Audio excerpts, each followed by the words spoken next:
noches. El día de hoy vamos a continuar con el síndrome coronario crónico, el estudio correcto para el paciente correcto, un estudio funcional o anatómico. El síndrome coronario crónico va a ocurrir cuando el suministro de oxígeno no satisface la demanda, lo que va a provocar isquemia miocárdica. También va a estar presente cuando aumenta la demanda de oxígeno, ya sea por ejercicio o estrés psicosocial.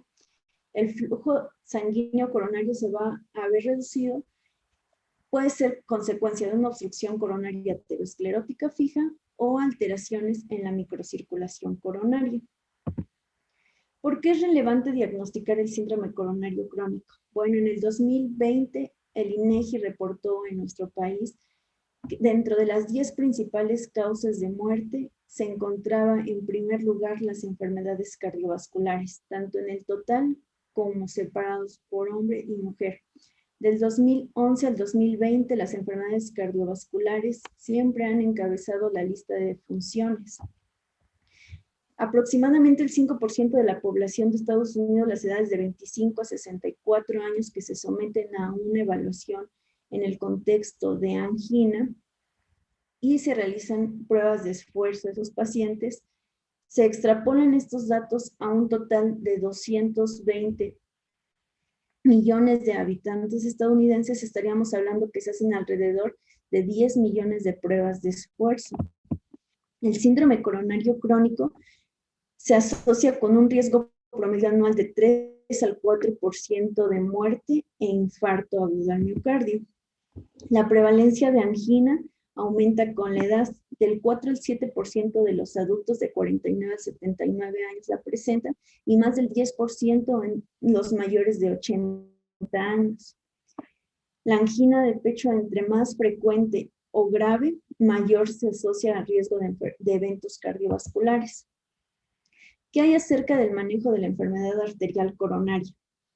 Bueno, en las últimas 2 décadas se han desarrollado diversos estudios, como el STITCH, el FAME2, el FREEDOM, Orbita, y el año pasado el estudio Isquemia. Todos ellos tienen en común que la mayoría incluye a pacientes con clase 1 o 2 de la Sociedad Canadiense Cardiovascular. Solamente el estudio FAME2 incluyó a pacientes con clase 4 de angina, que es la angina que se presenta en reposo. Los objetivos centrales en la evaluación de estos pacientes son el establecimiento de síntomas de gravedad, confirmar la presencia y extensión de una enfermedad arterial coronaria e identificar las características de alto riesgo que pueden justificar la revascularización. En la cardiopatía isquémica se divide en 2 grandes grupos, el síndrome coronario agudo y el síndrome coronario crónico, anteriormente llamado angina estable. Este se va a subdividir en enfermedad arterial coronaria obstructiva y en INOCA, que es isquemia de las arterias coronarias no obstructiva. En la guía de la ES 2019 propone 6 escenarios clínicos, los cuales el escenario 1 son pacientes con sospecha de enfermedad arterial coronaria y síntomas estables de angina o disnea. Escenario 2 son pacientes con sospecha de enfermedad arterial coronaria e insuficiencia cardíaca o FEBI reducida. 3 y 4 son pacientes con sospecha, sintomáticos o asintomáticos y que presentaron zika o revascularización. El escenario 3 menos de 1 año y el escenario 4 más de 1 año. Pacientes con sospecha de vasoespasmo o enfermedad microvascular y un paciente asintomático en donde durante el cribado se detecta con enfermedad arterial coronaria. Esta guía también propone una probabilidad pretest, donde dice que a los pacientes con del 15 al 85% se les haga estudios de, se sometan a angiotomografía coronaria. Y habla también esta guía de la probabilidad clínica para enfermedad arterial coronaria. Esta aplicable a pacientes con un pretest del 5 al 15%. donde nos habla de probabilidad, de factores que disminuyen o aumentan la probabilidad. Disminuyen un resultado normal de electro de esfuerzo o ausencia de calcio coronario, y aumentan la probabilidad de enfermedad arterial coronaria factores de riesgo como diabetes, hipertensión, dislipidemia, tabaquismo, cambios electrocardiográficos, un resultado normal en una prueba de esfuerzo o calcio coronario en la tomografía.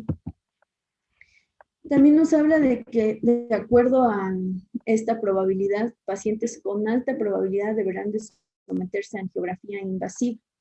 Pacientes con probabilidad intermedia se prefiere una angiotomografía coronaria, y pacientes con probabilidad intermedia alta se sugieren pruebas para detectar isquemia, preferentemente pruebas de imagen.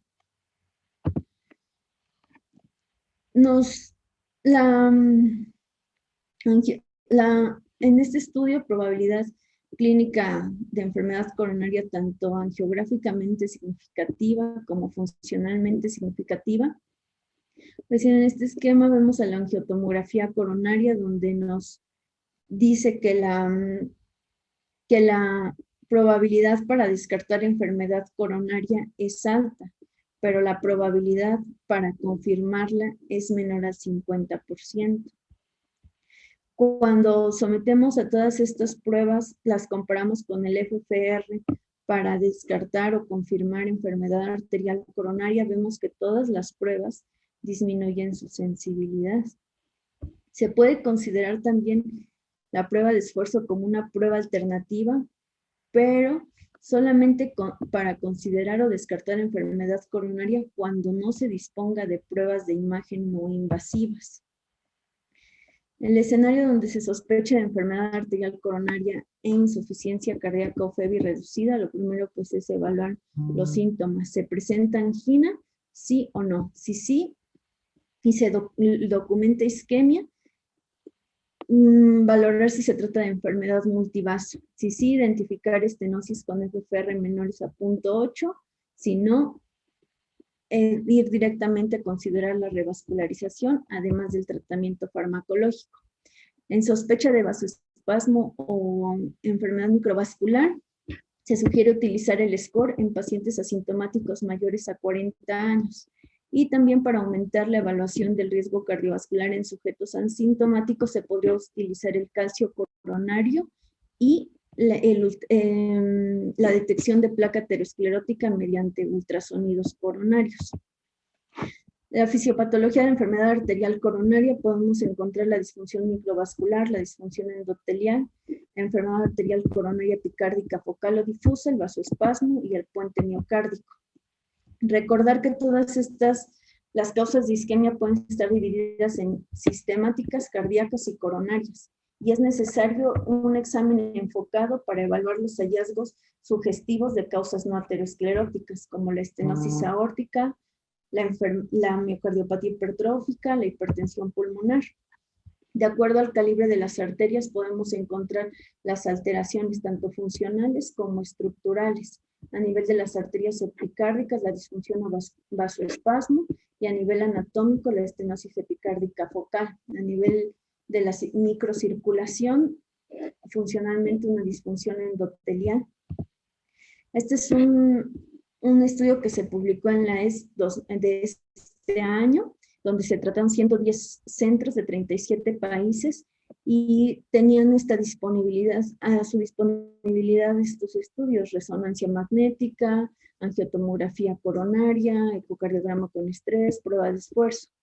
Y ellos investigaron en pacientes sintomáticos que se sospechaba de enfermedad arterial coronaria, venían con un primer episodio de angina o que ya tenían establecida la enfermedad arterial coronaria. Para pacientes que se sospechaba, utilizaron principalmente la probabilidad pretest y la angiotomografía coronaria. Solo el 1% se fue a angiografía coronaria invasiva. Y pacientes que ya tenían establecida la enfermedad coronaria, se eligió por el ecoestrés y la medicina nuclear.